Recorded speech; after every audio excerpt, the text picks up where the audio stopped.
ఒక current issue మనం తీసుకున్నట్టయితే డ్రగ్స్ ఇష్యూని మనం తీసుకుంటే ఇంట్లో పెద్దవాళ్ళు ఉండి ఎన్నింటికి వచ్చారు, ఏం చేస్తున్నారు, ఒక రూమ్లో ఉన్నారా, ఏ ఫోన్తో ఏం చేస్తున్నారు, ఎన్నింటికి బయటకు వెళ్ళారు, ఎన్నింటికి వచ్చారు అసలు అనేది ఈ మానిటరింగ్ చేసే అవకాశమే లేదే. కాబట్టి ఇప్పుడున్న కండిషన్స్లో అసలు వాళ్ళు ఎటు వెళ్ళిపోతున్నారు అనేది కూడా మనకి ఇన్ఫర్మేషన్ తెలియట్లేదు. పైగా ఇంకోటి ఏంటంటే మనం వీఆర్ లైక్ రాబోట్స్ అండి.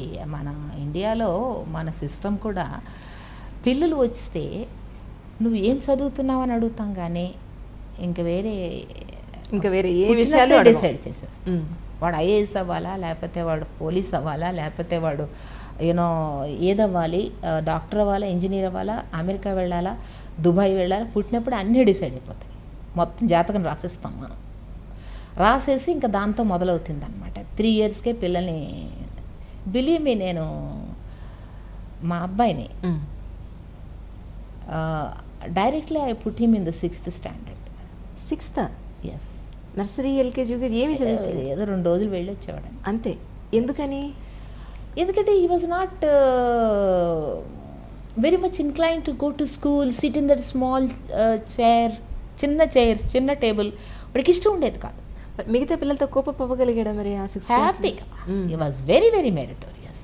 ఇంట్లో చదువుకునేవాడు, ఏదో వెళ్ళి 2 రోజులు వెళ్ళొచ్చేవాడు స్కూల్కి. 3 రోజులు వెళ్ళంటే ఓకే నాన్న, don't go. He was enjoying the freedom. He was never but from 5th, 6th onwards, he is very serious. ఒక హై స్కూల్ ఇక్కడే, నేను అప్పటికి హైదరాబాద్ వచ్చేసాను. స్కూల్కి వెళ్ళేవాడు, ఫ్రెండ్స్ ఉండేవారు, బస్సులో వెళ్ళేవాడు, ఎంజాయ్ చేసేవాడు. Everything was okay. He was never logging behind. But I know my child LKG నుంచి అంత పెద్ద సీరియస్గా 5th standard వరకు ఏమి సీరియస్గా లేదు. ఇష్టం ఉంటే స్కూల్కి వెళ్ళటం, లేకపోతే లేదో పరీక్షలు మాత్రం వెళ్ళి రాయడం. మీరు ఎలా పెంచారు మీ అబ్బాయిని? అబ్బాయివి ఈ పని నువ్వు చేయకూడదు, ఈ పని చేయాలి, ఇది అమ్మాయిల పని, ఇది అబ్బాయిల పని అని అబ్బాయిని సపరేట్గా చూసి పెంచారా, లేకపోతే? నేను పెంచటం అని నేను చెప్పలేను, కానీ ఎలా పెంచాను అనేది జనరల్గా ఒక 1 child ఉన్నప్పుడండి ప్యాంపరింగ్ ఎక్కువే ఉంటుంది, కేరింగ్ ఎక్కువ ఉంటుంది. కేరింగ్ డెఫినెట్గా ఎక్కువ ఉంటుంది. రెండోది, all the more I was guilty because I was working కాబట్టి. నేను మనకి another problem with the ladies is now I feel I should have children. I should do baby care. I have plenty of time to do all that. ఇప్పుడు పిల్లల్ని పెంచాలని కోరుకుంది నాకు. But my child was young. I was in the peak of my career. వేరే విదేశాలు వెళ్తూ ఉండేదాన్ని, ఇండియాలో ఉన్నప్పుడు బిజీగా ఉండేదాన్ని, బయట పనులు లోపల అంత చాలా ప్రెషర్ ఉండేది నా మీద అనమాట. అసలు I was never giving any time.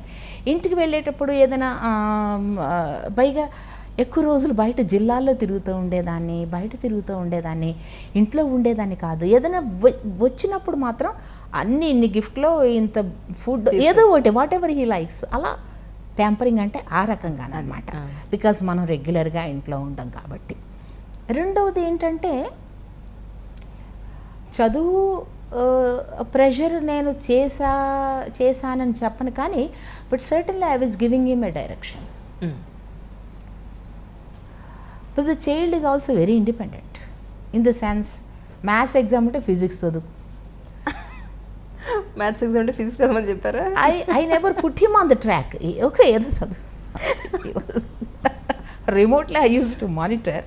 But ఆఫీస్లో ఉన్నప్పుడు ఓకే, ఫోన్ చేసావు, పడుకో. Always my staff use to, ఏంటి మేడం ఎప్పుడు పడుకోమంటారు అంటే చాలా మదర్ యాంగ్జైటీ. ఎందుకు చెప్తున్నా అంటే, మదర్ యాంగ్జైటీ ఎప్పుడు కూడా పిల్లలు కంఫర్టబుల్గా ఉండాలి, హ్యాపీగా ఉండాలి. దిస్ మీ మనసులో ఏంటంటే, నేను ఉండట్లేదు, నేను 24 గంటలు బయటే ఉంటున్నాను, వాడి కేర్ తీసుకోలేకపోతున్నాను, ఫస్ట్ ఫుడ్ తినాలి, వాడికి చేతిలో అన్నం పెట్టలేకపోతున్నాను, వాడు తిన్నాడో లేదో, హెల్త్ ఎలా ఉంది లేదో, నిద్రపోయాడో లేదో, అసలు ప్రతిదీ కూడా.